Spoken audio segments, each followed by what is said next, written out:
O cheiro de diesel misturado ao sal marinho ainda impregnava o ar quando Ademir Santos ajustou pela última vez as cordas do veleiro Esperança do Mar. Era 15 de março de 2016 e o porto de Salinópolis acordava com o movimento dos pescadores preparando suas embarcações para mais um dia de trabalho. Aos 52 anos, Ademir tinha nas mãos calejadas toda a experiência de quem navegava essas águas há 3 décadas. Ao seu lado, Renan, seu filho de 19 anos, verificava o equipamento de navegação com a seriedade de quem estava aprendendo um ofício que passava de pai para filho. Pai, o GPS está marcando tudo certinho, disse Renan, ajustando o boné contra o sol que começava a esquentar. Ele havia concluído o curso técnico em pesca industrial no ano anterior e essa seria sua primeira viagem comercial longa ao lado do pai. O plano era simples: 3 dias navegando até os pesqueiros próximos à costa da ilha de Marajó, onde os cardumes de dourada costumavam estar abundantes nessa época do ano. Ademir sorriu ao ver a dedicação do filho. Renan tinha herdado não apenas os olhos escuros e a pele morena queimada pelo sol paraense, mas também aquela intuição natural para o mar que não se ensina em livros. Lembra do que eu sempre falo, meu filho, disse Ademir, colocando a mão no ombro de Renan.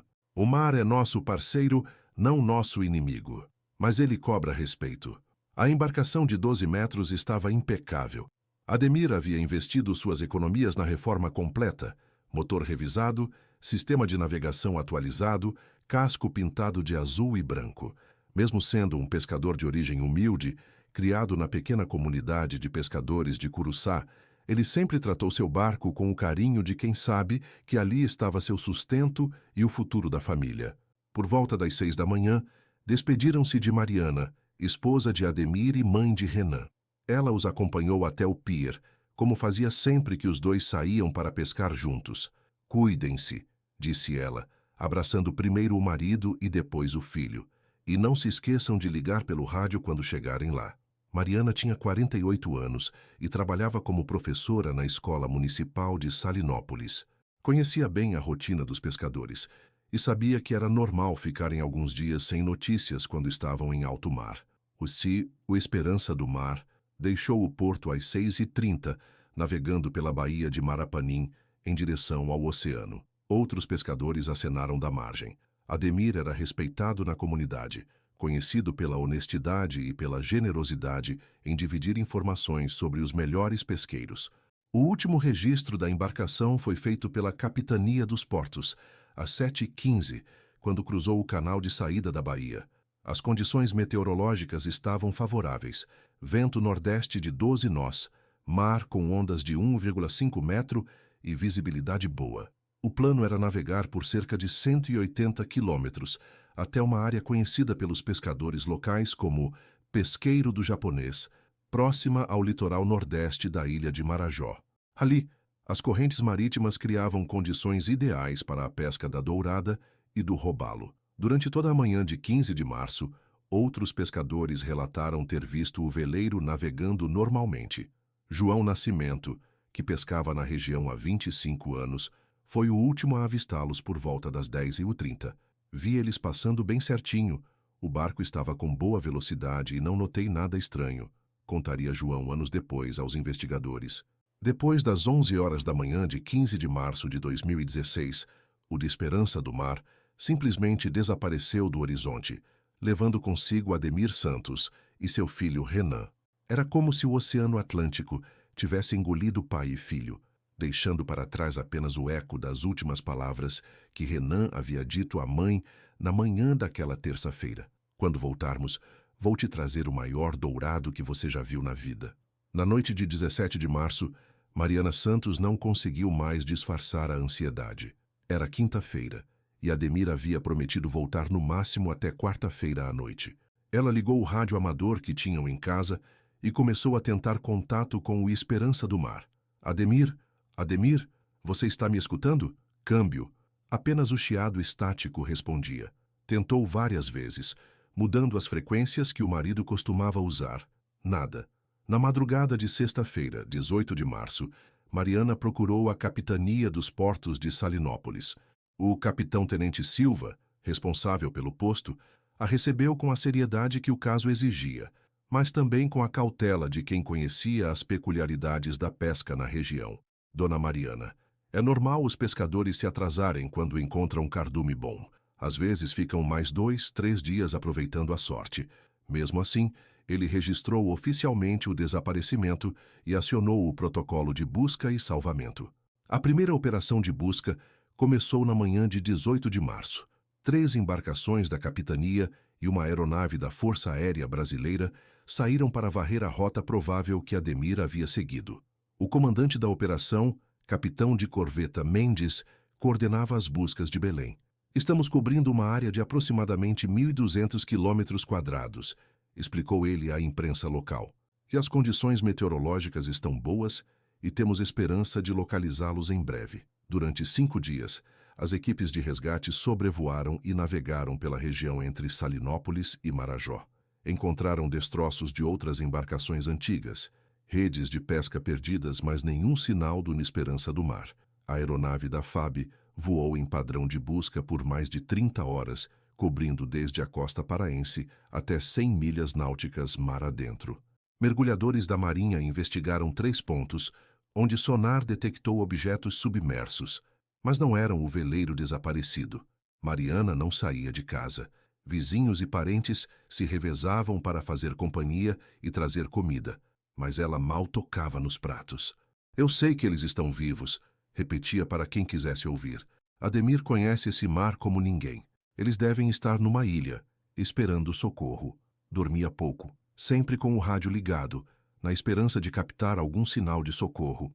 A comunidade pesqueira de Salinópolis se mobilizou como raramente se via. Mais de 20 embarcações particulares se juntaram às buscas oficiais durante os primeiros 10 dias. Pescadores de Curuçá, Bragança e até de São Luís, no Maranhão, participaram voluntariamente. Era uma rede solidária que funcionava baseada no código não escrito do mar. Hoje pode ser eu, amanhã pode ser você. No 10º dia de buscas, 28 de março, a operação oficial foi suspensa. As autoridades marítimas alegaram que haviam esgotado todas as possibilidades de busca na região provável. Capitão-tenente Silva foi pessoalmente à casa de Mariana comunicar a decisão. Senhora, fizemos tudo o que estava ao nosso alcance, mas não vamos desistir completamente. Qualquer informação nova, retomamos as buscas imediatamente. Mariana não aceitou. Com a ajuda de irmãos e cunhados, organizou buscas particulares que se estenderam por mais 3 semanas. Contrataram um piloto de Belém para sobrevoos extras e fretaram embarcações para vasculhar áreas mais distantes. Gastaram todas as economias da família, venderam objetos pessoais, receberam doações de amigos, mas o oceano permanecia mudo. Em maio de 2016, 2 meses após o desaparecimento, a rotina começou a se impor lentamente. Mariana precisou voltar a trabalhar. Licença médica tinha prazo e ela precisava do salário para sobreviver. Mas todas as tardes, depois das aulas na escola, ia até o porto e ficava olhando o horizonte, esperando ver a silhueta familiar do Esperança do Mar se aproximando. Os primeiros anos foram os mais difíceis. Mariana desenvolveu insônia crônica e teve que fazer acompanhamento psicológico. Na escola onde lecionava, as crianças às vezes perguntavam pelo seu marido e filho, e ela não sabia o que responder. Eles viajaram, dizia simplesmente, porque não conseguia pronunciar a palavra desapareceram. Em 2018, 2 anos depois, apareceram boatos. Um pescador de Macapá julgava ter visto 2 homens parecidos com Ademir e Renan numa comunidade ribeirinha isolada no Amapá. Mariana viajou até lá, mas era alarme falso. Em 2019, fragmentos de um casco azul e branco foram encontrados numa praia do Maranhão. Ela foi identificar, mas não era do Esperança do Mar. Com o tempo, mesmo os amigos mais próximos pararam de falar no assunto. A vida seguia para todos, menos para Mariana. Ela continuava dormindo apenas do lado direito da cama, deixando o lado esquerdo livre, como se Ademir fosse voltar a qualquer momento. Guardava as roupas de Renan lavadas e passadas, como se ele ainda fosse um adolescente que voltaria da escola. Em 2020, durante a pandemia, quando o mundo inteiro pareceu parar, Mariana finalmente aceitou que talvez nunca soubesse o que havia acontecido com o marido e o filho, Mas mesmo assim, todas as manhãs olhava para o mar e sussurrava: "Onde vocês estão?" Era uma terça-feira quente de outubro de 2024, quando o técnico em eletrônica naval Carlos Braga recebeu um chamado inusitado no sistema de monitoramento da Capitania dos Portos de Belém.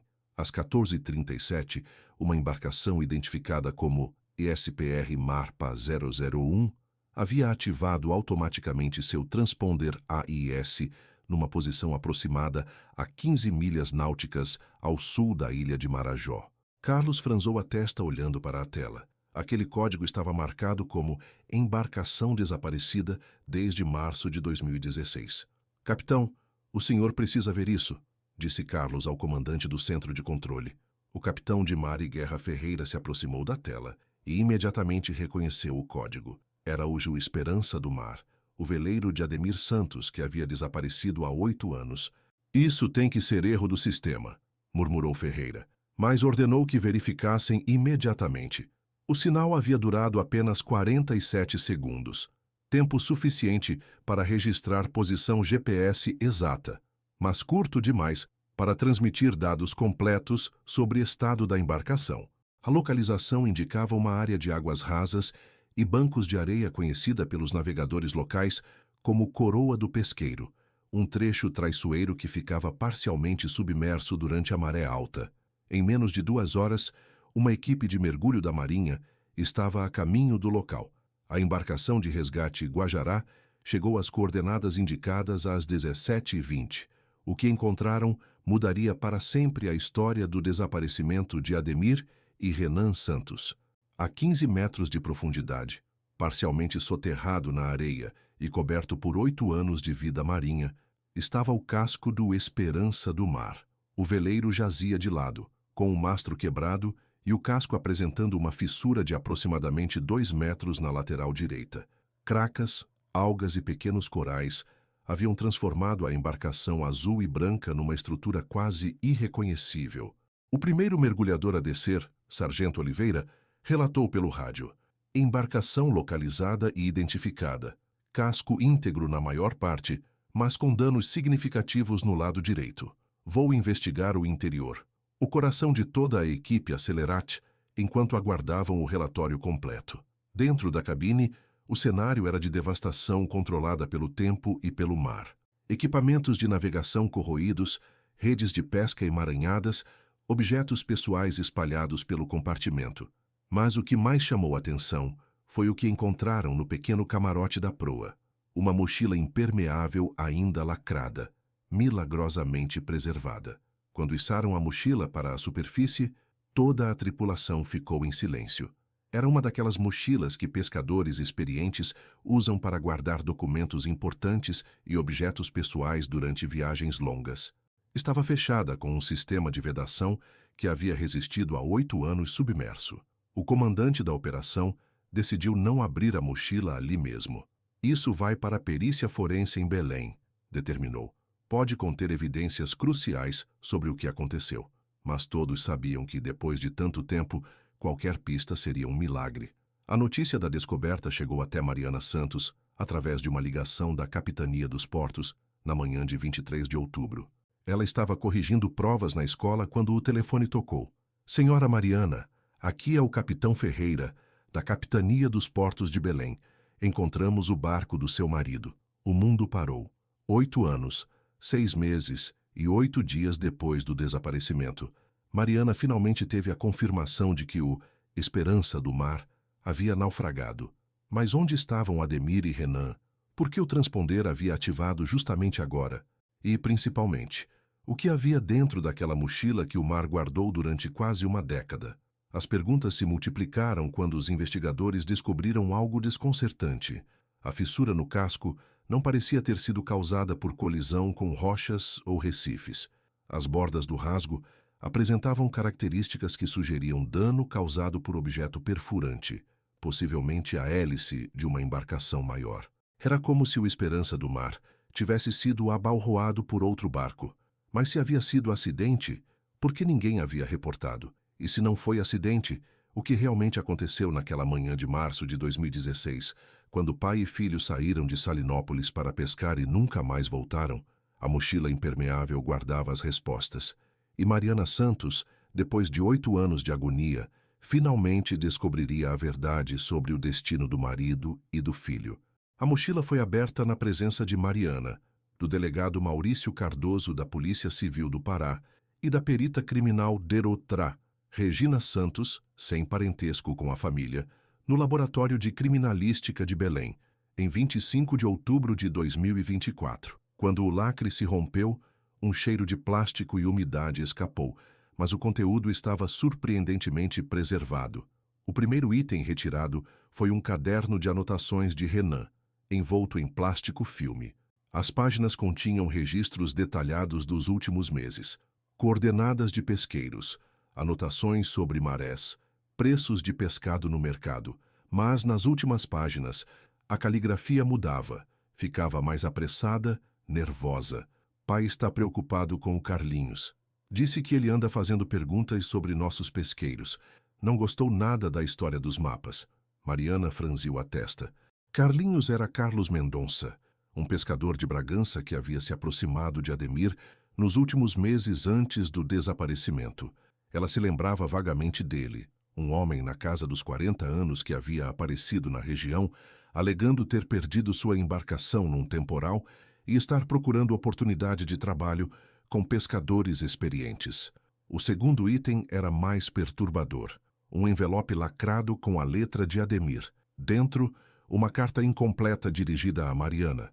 Minha querida, se algum dia você estiver lendo isso é porque algo deu errado. O Carlinhos não é quem diz ser. Descobri que ele anda fazendo perguntas suspeitas sobre nossos pontos de pesca para outras pessoas. Ontem vi ele conversando com uns homens estranhos no porto de Curuçá, mostrando fotos dos nossos barcos. Tenho medo de que... A carta parava ali, como se Ademir tivesse sido interrompido enquanto escrevia. Mas o item mais importante estava no fundo da mochila. Um pendrive vedado em plástico triplo.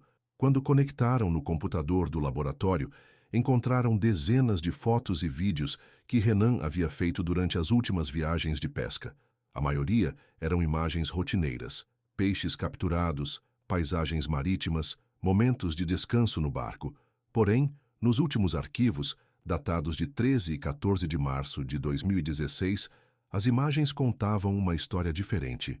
Renan havia filmado, aparentemente sem que o pai soubesse, uma conversa tensa entre Ademir e Carlos Mendonça numa praia deserta de Curuçá. Não era possível ouvir o áudio com clareza devido ao vento, mas a linguagem corporal era inequívoca. Discussão, ameaças, Ademir apontando o dedo para o rosto de Carlos. O vídeo mais revelador havia sido gravado na madrugada de 15 de março, horas antes da partida fatal. Renan filmou o pai mexendo nos equipamentos do barco e sussurrando: se acontecer alguma coisa comigo e com o Renan, a culpa é do Carlinhos. Ele está trabalhando para a gente que quer roubar nossos pontos de pesca. Essa gente não brinca em serviço. Com essas evidências, a polícia localizou Carlos Mendonça em novembro de 2024. Ele estava vivendo em Fortaleza, trabalhando numa empresa de pesca industrial. Quando foi confrontado com os vídeos e a carta de Ademir, Carlos inicialmente negou tudo, mas a pressão psicológica e as evidências o fizeram desmoronar na terceira sessão de interrogatório. Não era para acontecer daquele jeito, disse Carlos, finalmente, com as mãos tremendo. Eu estava trabalhando para um grupo de empresários que queriam mapear os melhores pesqueiros da região. Iam montar uma operação de pesca industrial grande, mas precisavam das coordenadas exatas que só os pescadores antigos conheciam. A confissão saiu aos pedaços, entre lágrimas e tentativas de justificativa. Carlos revelou que estava sendo pago para coletar informações sobre rotas e pontos de pesca de pescadores experientes como Ademir. O plano era oferecer sociedade depois, quando a empresa estivesse estabelecida, só que o Ademir desconfiou. Começou a fazer perguntas, investigar minha história. Descobriu que eu não era pescador de verdade. Na manhã de 15 de março de 2016, Carlos e 2 comparsas seguiram o Esperança do Mar com uma lancha rápida. A ideia era apenas intimidar Ademir, forçá-lo a aceitar a sociedade e entregar as coordenadas dos pesqueiros. Mas quando se aproximaram do veleiro em alto mar, a situação saiu de controle. O Ademir reagiu quando viu a gente se aproximando, continuou Carlos. a voz cada vez mais baixa. Ele gritou para o filho pegar o facão. Disse que ia se defender. Meu parceiro, o Toninho, ficou nervoso. Acelerou demais a lancha na hora de se afastar. A hélice bateu no casco do barco deles. O rasgo no casco do Esperança do Mar foi maior do que Carlos e seus comparsas imaginaram. O veleiro começou a emborcar rapidamente. Ademir e Renan tentaram usar o colete salva-vidas, mas as águas estavam agitadas e eles não eram nadadores experientes para aquelas condições. A gente tentou puxar eles para a nossa lancha, disse Carlos, chorando, mas o barco estava afundando muito rápido. Tinha muito peso de equipamento. Conseguimos pegar o Ademir primeiro, mas quando fomos buscar o Renan, Carlos parou de falar, colocou as mãos no rosto. O menino desapareceu embaixo de água. Ficamos procurando ele por quase 1 hora. O Ademir estava desesperado, gritando o nome do filho. Quando viu que não ia dar para salvar o menino, ele pulou de volta na água, falou que não ia embora sem o filho. Essa foi a última vez que Carlos Mendonça viu Ademir e Renan Santos vivos. Pai e filho desapareceram nas águas turvas do Atlântico, próximo a Marajó, abraçados um ao outro. Carlos e seus comparsas fugiram do local, aterrorizados com o que havia acontecido. Jamais comunicaram o acidente às autoridades. Por que vocês não pediram socorro? Perguntou o delegado Cardoso. A gente ficou com medo. Toninho disse que se contássemos a verdade, íamos todos presos por homicídio. Decidimos fingir que nunca estivemos lá. Em dezembro de 2024, Carlos Mendonça foi condenado por homicídio culposo qualificado e omissão de socorro. Antônio e Toninho e Ferreira, o piloto da lancha, foi encontrado morto em 2019 em circunstâncias não esclarecidas em São Luís. O terceiro envolvido, identificado apenas como Beto, nunca foi localizado. Mariana Santos, aos 56 anos, finalmente teve as respostas que procurava há 8 anos e 8 meses. No dia em que Carlos foi condenado, ela visitou pela última vez o local onde os Esperança do Mar foi encontrado. Levou 2 coroas de flores, uma para Ademir, outra para Renan. Agora eu sei que vocês morreram juntos, como viveram, disse ela, sozinha no barco que a levou até as coordenadas onde seu mundo acabou em março de 2016. Podem descansar em paz. A verdade finalmente veio à tona.